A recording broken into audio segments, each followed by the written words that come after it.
Bakit yung partner mo mabait sa lahat pero malamig pagdating sa'yo? Kasi alam mo yung partner na ang bait-bait talaga sa lahat. Sa kaibigan, sa katrabaho, sa kapitbahay, sa social media. Parang sila yung nicest person sa mundo. Pero pagdating sa'yo, biglang iba. Biglang malamig. Biglang malangkat na. Biglang walang effort. Biglang parang sawa na. At doon ka napapaisip, anong mali mo? Bakit sa kanilang lahat may kindness? Pero sa akin wala. Pero ito yung hindi natin naiintindihan. Minsan, hindi nila tinatratong malamig dahil masama ka. Kundi dahil ikaw yung taong hindi nila kaya itago ang totoo. Sa iba, kaya nilang gumiti. Kaya nilang magpanggap. Kaya nilang maging mabait. Kasi walang emotional weight, walang pressure, walang responsibilidad. Pero kasi pagdating sa'yo, ikaw yung may meaning. Ikaw yung may closeness. Ikaw yung may connection. At doon lumalabas yung totoo mo dahil nila. Yung pagod, yung takot, yung resentment, yung insecurities. Yung hindi nila masabing nararamdaman. Kasi some people treat strangers better. Strangers to trick wild honesty. Pero ikaw yung nakakakuha ng tunay na hulay. Minsan masakit, minsan malamig, minsan hindi mo deserve, at minsan totoo rin ito. Hindi ka nila tinatratong malamig kasi mahal ka nila. Tinatratong malamig ka nila kasi hindi ka na nila pinipiling. Kaya tanungin mo sa sarili mo, kung kaya nilang maging mabait sa buong mundo, bakit hindi nila kaya sa'yo ang kasagutan na sa akin? Pero ito yung kailangan mo marinig. You deserve the version of them na ibinapakita nila sa iba. Hindi yung tirang emotion na ibinibigay nila sa'yo. And if their warmth is for everyone except you, baka panahon na para magtanong, bakit ako pa ang nagpapainit sa tao wala namang bala, manatili at respeto sa akin? Heto guys, panoorin po natin ang video ng Kat din.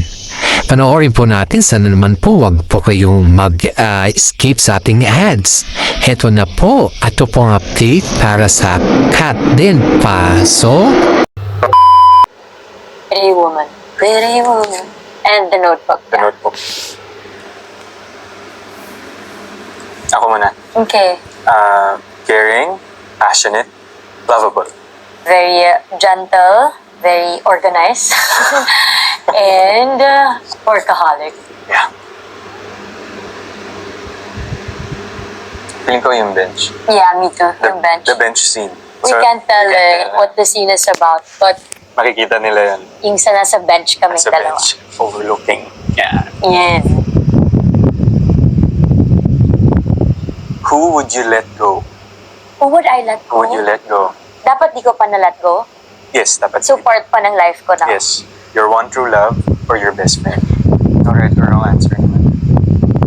Parang di ko kaya. Hindi ko kaya pumili. I'm sorry, ang corny ng sagot ko. Yeah, pero Ikaw ba meron? pero- Magpapalihin ka.